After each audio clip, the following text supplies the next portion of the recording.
जैसे ही बेला ने वो नाइटी पहनी तो ये देखकर शॉक रह गई कि इसमें ऐसी जगह थी जहाँ सिल्क की बजाय नेट था, और वो भी सिर्फ वहाँ था जहाँ उसके अज़ा थे। एक जगह से तो उसने अपनी दोनों टांगों को आपस में मिलाकर छुपा दिया, लेकिन दूसरी जगह से छुपाने का सोचकर वो वक़्त ज़ाया नहीं कर सकती थी। ये सोचकर उसने अपर पहन लिया और अभी 5 मिनट में से एक रहता था, लेकिन उससे पहले बाहर आ गई। उस अपर के बावजूद उसके नशेबो फराज उभरे हुए थे। वो खान को देखकर अपनी टांगों को उस अपर में छुपाने लगी। खान की निगाहें ऐसी थी कि उसे अपनी जान जाती हुई महसूस हुई। Come here now. खान जो टांग टेबल पर रख कर बैठा हुआ था, साथ ही पास आने का कहा। वो कांपते कांपते कदम उठाती उसके पास आई। खान एक सिंगल सोफे में बैठा हुआ था, जिसके आगे टेबल था और बिल्कुल सामने बड़ी सी स्क्रीन थी। हाथ में रिमोट था, शायद कुछ लगाने की कोशिश कर रहा था। बेला डरती डरती उसके पास आई। उसने अपने साथ बैठने का इशारा किया। और थोड़ी सी जगह? क्या मतलब बाबा, आप चाहते हैं कि मैं आपको छोड़ के चली जाऊं? नहीं, ऐसा सोचिएगा भी मत बाबा, हम दोनों के अलावा और है भी कौन? हमारे साथ परी ने जैसे ही सुना कि शहाब उसे पेरिस भेजना चाहते हैं तो उसने फ़ौरन उसके खिलाफ एहतजाज करना शुरू कर दिया। लेकिन बेटा, वहाँ तुम्हारे चाचू तुम्हारा पूरा ध्यान रखेंगे, और मैंने जल्द से जल्द तुम्हारे चाचू को फ़ौरन और तुम्हारे निकाह का कह देना है। शहाब साहब ने एक और बम परी के सर पे फोड़ा। परी इस बात को खातर में ना लाते हुए वहाँ से उठने लगी कि शहाब साहब दोबारा बोल उठे। वो जो जावेद अंकल हैं ना, मैं तो उनके पास ही रहूँगा। उन्होंने ही तो तुम्हारे वीज़े का इंतज़ाम किया है, और मुझे उम्मीद है मेरी बेटी मेरी बात को समझेगी। और उसके कंधों पर प्यार और मान की थपकी देकर चले गए। रात भर परी इसी कश्मकश में थी कि आखिर उसके बाबा ने इतना बड़ा फैसला क्यों लिया, और भी यूं अचानक, जबकि शहाब साहब ने जमशेद की बढ़ती हुई साजिश को रोकने के लिए और अपनी बेटी को उससे दूर करने के लिए दिल पर पत्थर रख कर यह कुर्बानी का फैसला किया। वो इसका साया भी इससे दूर करना चाहते थे। इस सूफे में वो दोनों बहुत मुश्किल से पूरे आए थे, और तरतीब कुछ ऐसी थी कि बेला आधी खान के ऊपर आ रही थी। खान की एक टांग बेला की दोनों टांगों के दरमियान थी, और खान का एक हाथ बेला के पेट पर था, और खुद वो स्क्रीन में कुछ लगाने में मसरूफ़ था। अचानक खान ने अपनी टांग थोड़ी सी ऊपर की तो बेला सिसक उठी, जिस पर खान तैश में आ गया।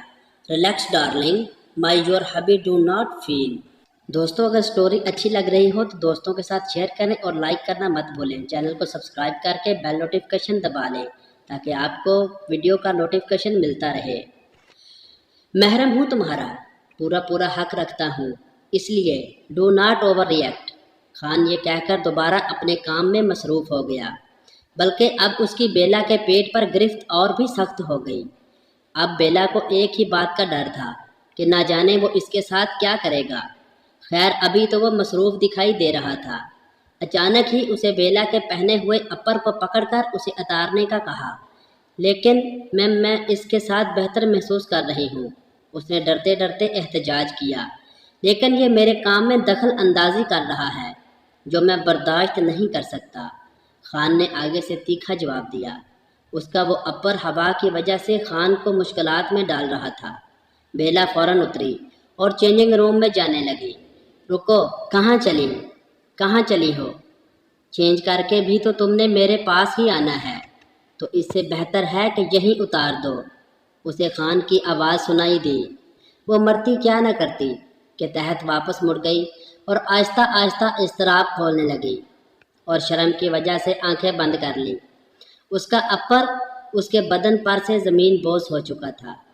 खान की नज़रें उसका एक्सरा करने में मगन थी। फिर अचानक होश में आया और वापस बैठने का कहा। उस लाल रंग में उसका जिस्म अपने पूरे जौहर पे था।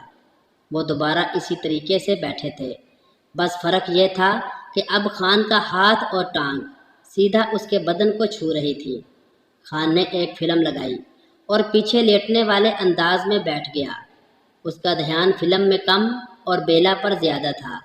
खान ने बेला को भी पीछे लेटने का कह दिया, जिसको मूवी में कोई दिलचस्पी नहीं थी, और वो तो बस इधर से गुम होना चाहती थी। बेला ने खान के सीने पर टेक लगाई हुई थी। थोड़ी देर बाद खान ने अपनी जेब से एक ब्रांडेड तंबाकू का पैकेट निकाला اور सिलगाने लग गया। बेला आहिस्ता आहिस्ता मूवी में मगन होने लगी। खान ने सिंगार को थोड़ा आगे से पकड़ा और पिछला हिस्सा उसके जिस्म के पास ले गया और कमर के गिर्द फेरने लगा। बेला को ऐसे तो लग रहा था कि कोई चीज़ उसके जिस्म पर रेंग रही है, लेकिन पीछे देखने की हिम्मत नहीं कर सकती थी। खान अब उसके निचले हिस्से में पहुंच गया था और सिगार को उसके पेट के नीचे फेरने लगा, जिससे बेला के जिस्म में हलचल सी होने लगी। वो आहिस्ता आहिस्ता सिगार को और नीचे ला रहा था, जिससे बेला का जिस्म कांपने लग गया था। क्या हुआ darling? Is there any problem? इसने बेला से पूछा। दोस्तों, चैनल को सब्सक्राइब करके बेल नोटिफिकेशन लाजमी दबा लें और मुझे सपोर्ट करें। वो मुझे सर्दी लग रही है, उसने कांपते हुए कहा। ओहो, ये तो एक संगीन मसला है, तुम यहीं बैठो। ये कहकर वो उठा और एक सफ़ेद रंग की चादर ले आया। लेकिन मुझे तो बहुत ही गर्मी चढ़ी हुई है, तो मैं ऐसा करता हूँ कि अपनी शर्ट उतार देता हूँ।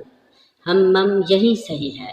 इसने अपनी शर्ट उतार कर ऊपर वही चादर कर ली और सोफे पर आ गया और बेला को इसमें आने का हुक्म दिया। अब दोनों इसी चादर में थे और सिर्फ उनके मुंह पे चादर थी और इनके चेहरे बाहर थे। आज दोबारा वो अपने डैड के कहने पर उसे बाहर घुमाने लाया था। कबीर को यहाँ आए हुए तकरीबन 4 साल हो चुके थे और इस दौरानिए में वो जोलियाना उर्फ जोली को बहुत अच्छे से जान गया था। उसे यह भी मालूम था कि जोली उसे अपनाना चाहती है। तब भी उसने कई बार उसे अपने फ्लैट में दावतें खास दी, क्योंकि ये वहाँ का रवाज था। शादी का कोई कंसेप्ट नहीं था और कबीर भी इसकी दावत को कबूल करता था। लेकिन जब भी वो करीब आना चाहती तो ये कोई ना कोई बहाना बनाकर वहाँ से पतली गली निकलता। जब जोली को पता चलना शुरू हुआ कि कबीर उससे दूरी बरत रहा है, तो उसने इस अपनी तरफ अट्रैक्ट करने के लिए और भी जतन करना शुरू कर दिए।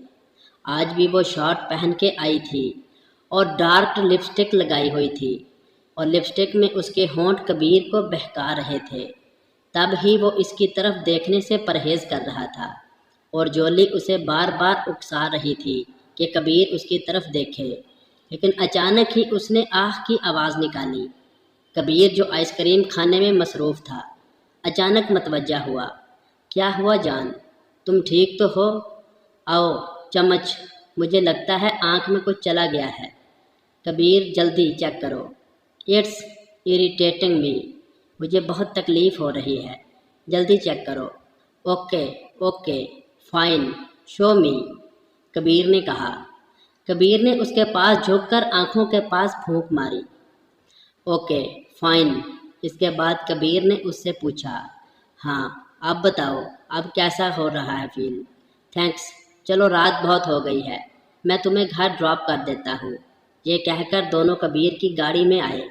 कबीर ने म्यूज़िक ऑन कर दिया और साथ साथ अपने सर को भी जुम्बश दे रहा था और साथ ही साथ गुनगुनाता भी था। कभी कभी जोली भी उसके साथ गुनगुनाने लगती।